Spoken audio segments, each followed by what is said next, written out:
So guys, episode 3 of the supplement science series, and today we're talking about essential amino acids. So something that you've probably heard about before is an EAA. So that's what it stands for, essential amino acids. And in very basic terms, they are just the building blocks of protein. So these essential amino acids make up protein, okay? Or amino acids in themselves, all amino acids make up protein, okay?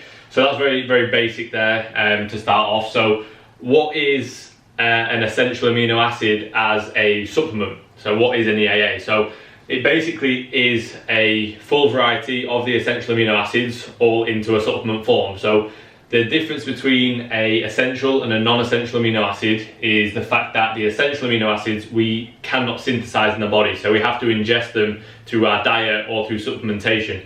That's why they're classed as essential, because we have to get them in from somewhere else. So there's 9 of them. Within those essential amino acids, we have the branched chain amino acids. So these are the ones that are most sort of important when it comes to building muscle. Okay, so especially leucine. Leucine is the most vital of the essential amino acids when it comes to building muscle or retaining muscle. So the BCAAs, or branched chain amino acids, are leucine, isoleucine, and valine. Okay, so they're obviously included in these essential amino acids.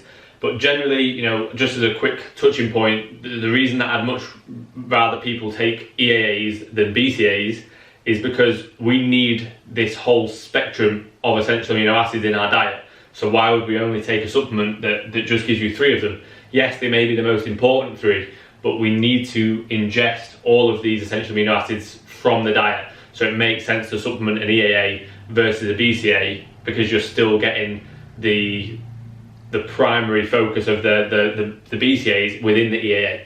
So I just thought I'd cover that because that's an often asked question. So basically, what is a complete protein is a protein that has all of these essential amino acids in enough proportion in regards to its overall protein amount.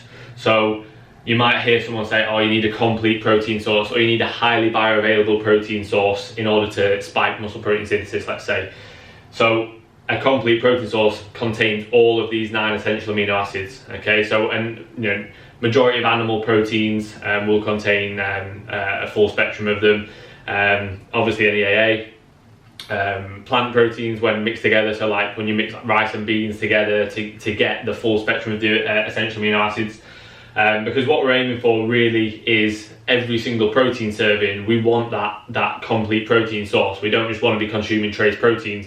In order to maximize muscle protein synthesis, put us in the best position to grow or retain muscle, we want to be making sure that our protein, the majority of it, is coming from complete sources or highly bioavailable sources, which means sources containing the 9 essential amino acids in enough amount in comparison to their total protein intake. Okay, so that's just something I wanted to cover as well. Again, another reason why it's vital really to take the EAA versus a BCA. It makes a lot more sense.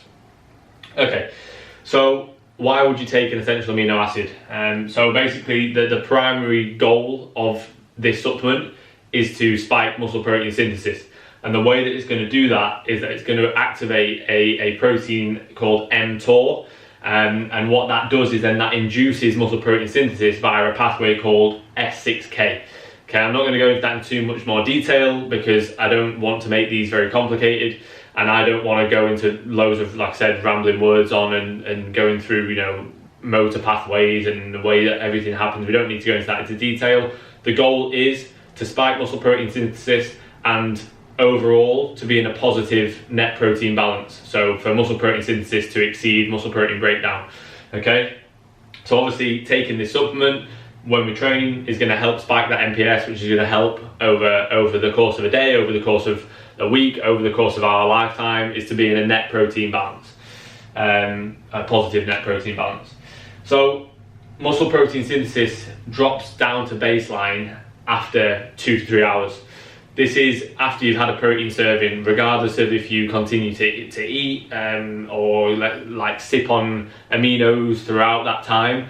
Generally, after a bolus serving of protein, 2 to 3 hours later, your muscle protein synthesis is going to drop down to that baseline level.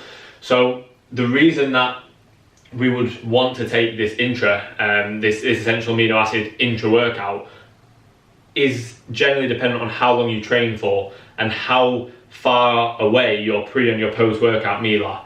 Okay, so if I have a client who, let's say, has a really busy work life, has a family life where they're literally, you know, they're having to do the school run, they're working 2 jobs, whatever it may be, they're not training in 3-4 hours, they're training in maybe a 60-minute window. Okay, and therefore training in that 60-minute window, their pre-workout meal is likely going to be within 3 to 4 hours of their post-workout meal, because their intra-workout time, their training session, is only like an hour. So they can get away with not really having the supplement to spike MPS during that time. Okay, whereas if you train for, let's say, 90 minutes plus, and your pre and post workout meal are sort of 5 to 6 hours apart, it would make sense to split that up with an extra serving of leucine, an extra protein serving, basically, to make sure that we are spiking that MPS as often as is practical. Okay, so generally for clients, I'll say, you know, if you train for like longer than 90 minutes, if your pre and post workout meal are any sort of longer than 4 to 5 hours apart, then I would generally recommend taking this intra workout so that you're spiking MPS. So any other time in the day, you can also take it. So it's not like there's massive benefit to solely having it intra-workout. It's not going to do anything crazy other than just, like I say, give you that leucine, that 3 gram leucine threshold, which I'll come on to. You could have it any other time in the day, but I would much rather people have a whole meal. So the reason for that is due to the fact that you're going to get much better sort of nutrient uptake and absorption with the whole meal, because you're going to be obviously consuming some carbs and some fats along with it, as well as a lot of micronutrients. And also you're going to generally, if you have a carbohydrate source with it, you're going to get the added benefit of consuming insulin as well, which is also going to help with spiking muscle protein synthesis. I will go on to that in next week's episode, because we're going to cover intra-workout carb powder. So I'll go over that and its conjunction with an EAA. But generally, an EAA is great for intra-workout because of its digestibility. It passes through the sort of stomach really, really easily. And it's obviously convenient. You're not having to eat when you train. You can just have a drink. So it's really, really easy. Passes through the stomach nice and easy. Same with the carb powder. Again, I'll go into that next week. So any other time, I would recommend that you have a whole meal to get your serving of protein in. So in terms of how to take it, generally you want to aim for 3 gram of leucine threshold. So that threshold is generally going to spike MPS as much as we want to. So you know, there's sort of a range, let's say between 2.5 to 5 grams potentially, again dependent on the individual. But generally aiming for 3 grams is gonna do the job and spike MPS like we want it to. Just take it with water and take it with the rest of your intra ingredients, which over the course of these next few weeks I'll be going through supplements that you can take intra workout.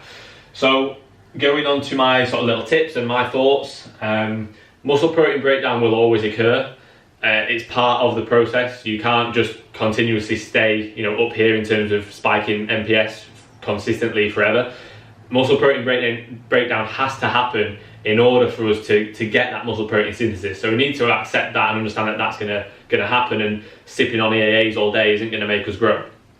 So, you know, allow that to happen. Allow these sort of, let's say, 2 to 4 hour windows between servings of protein to allow muscle protein synthesis to come back down, allow muscle protein breakdown to happen when we train and after we train, and allow that sort of training induced muscle protein breakdown and muscle protein synthesis to occur with the aid of the nutritional induced muscle protein synthesis to help. There is no real need if your pre and your post workout are sort of 2 to 4 hours apart, like I spoke about earlier. Focus on net protein balance, so you know, understand that it's not just one side of the equation. It's not just muscle protein synthesis. We've got muscle protein breakdown as well, and the goal is for us to stay in a positive net protein balance. In terms of the taste, so the product is Loaded EAA from the CNP.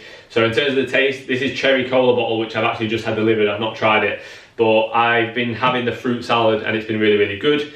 In terms of the serving, you get just over 3,000 milligrams of leucine in a 10-gram scoop. So that's pretty much, it hits that threshold bang on, and the tub will last you 30 servings, because you only need to use 10 grams. I know I've used other intras before where you have to have, let's say, 12 to 15 grams in order to hit that 3 gram leucine threshold.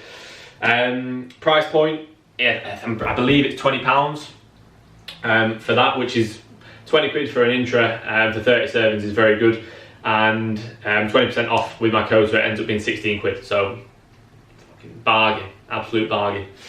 But yeah, I'll leave it there. I don't think there's any more on that, so any questions you have, please just ask, leave it in the comments. Next week's episode, as I spoke about earlier, will be on intra-workout carb powders, or it doesn't have to be intra-workout. So I'm going through this series sort of in pre, intra, post, recovery, other. I'm trying to have some form of sort of format to it. So yeah, next week will be on carb powder. So yeah, any questions, let me know, and I'll see you all in next week's episode.